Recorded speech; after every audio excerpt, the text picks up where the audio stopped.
I have something of a love-hate relationship with KP as a brand for usual sort of things of inconsistency, non-disclosure of age of tooling, silly little things like that. Oh, and sometimes they're complete garbage. But I have a love-love relationship with some of the more obscure aircraft that they make models of, including this, the Scottish Aviation Bulldog, here in my preferred scale of 1/72. There is already a dedicated unboxing video on the channel, so check that one out if you haven't already, but for this one, join me as I assemble this lovely little aircraft. So here we have some basic details about the kit. For number of parts, I just counted them on the instructions, so take that with a pinch of how many cups of tea/beer I have had.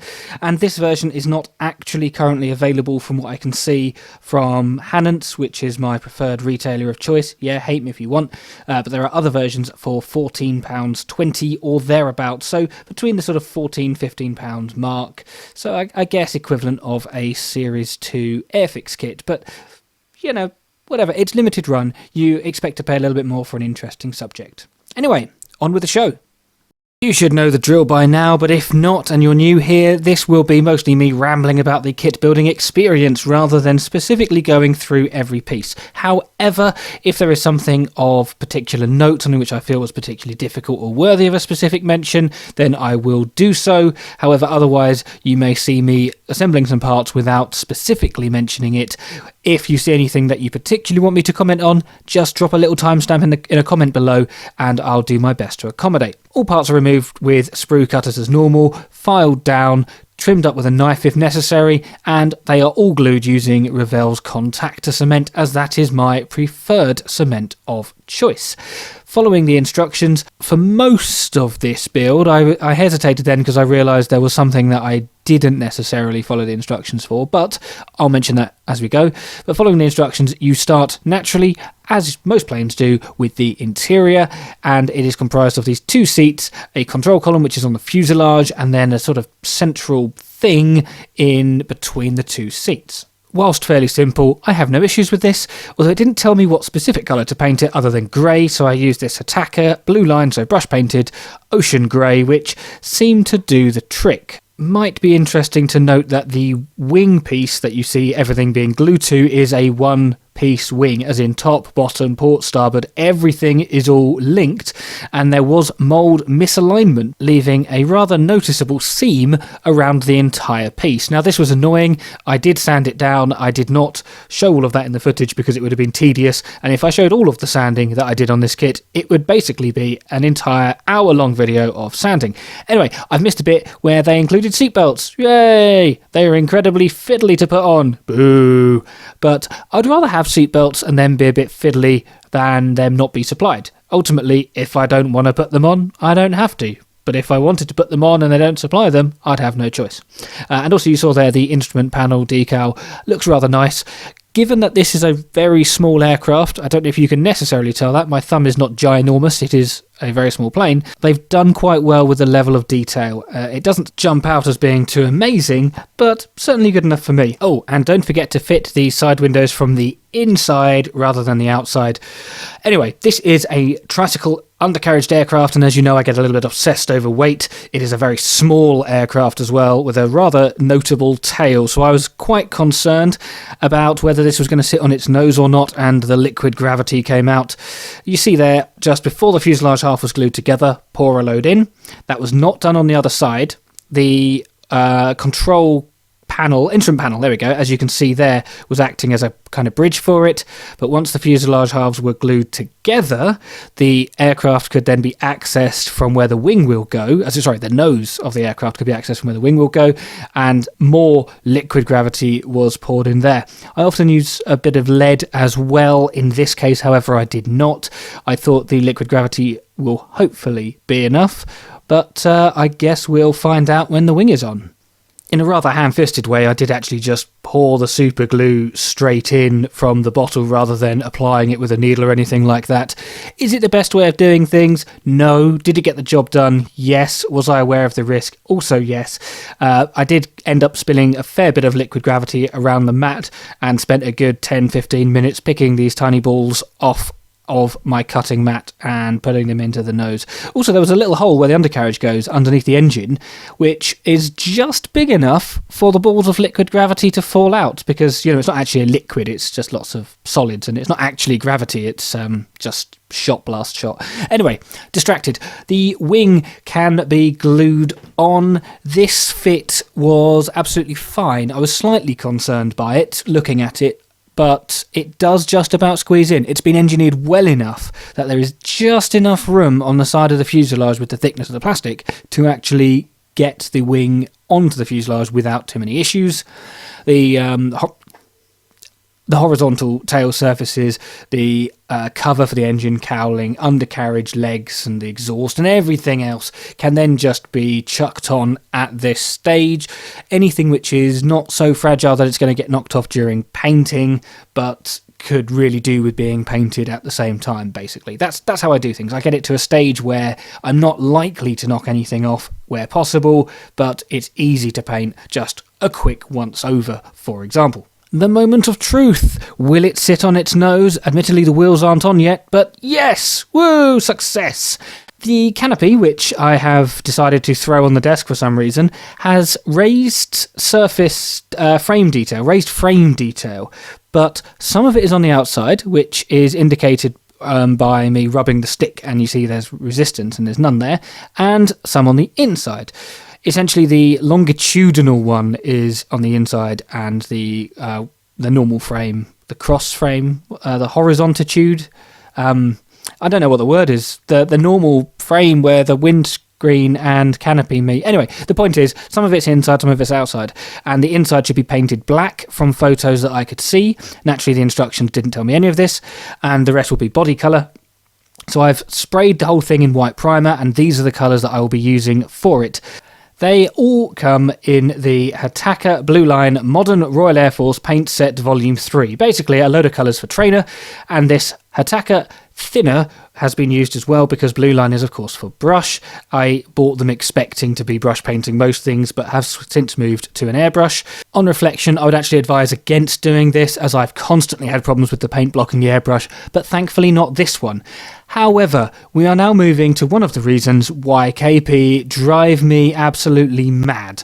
I sprayed as per the instructions, as you will see. However, the instructions may not necessarily reflect the truth. Naturally, the worst time to notice this error would be after it has already been committed, rather than when there is time to prevent it from being committed. But what is this error, I hear you ask? What is it that drove you mad as the masking tape is peeled away from the model? I guess I should probably explain. So I usually do research before starting a kit, and particularly before painting it, and especially when it's a company like KP, who may make decent kits, but their research is questionable, and even the box art should have given it away.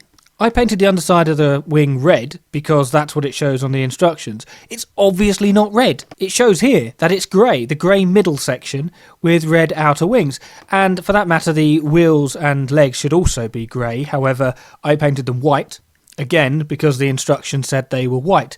So what I went over after spraying everything red is I brush painted the grey over the sections where they should be to match the top. However, I ignored the legs and left the legs white because, to be honest, it's close enough anyway. But it is very frustrating, and remember, kids, always do your own research and don't just blindly follow the instructions, especially when it's bloody KP. Anyway, back to the past. Oh, no, before I go back to the past, the other thing that I wanted to mention is the pattern of the red on the tail. So this one, of course, has red, white and blue, so it doesn't matter. This is the one that I have ended up doing, and the entire rudder section is white, and this one, you see that there's a little bit of red poking out. Now, the main reason why I did this one is because it was easier to paint. I couldn't be bothered to mask that extra bit and paint that bit red, and also it only has the top antenna, whatever it is, rather than the bottom one, so less fiddly bits to glue on.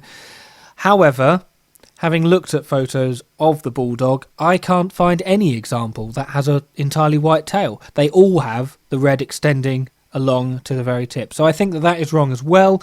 I also have not amended that. So I haven't amended the wrong legs, and I haven't amended that.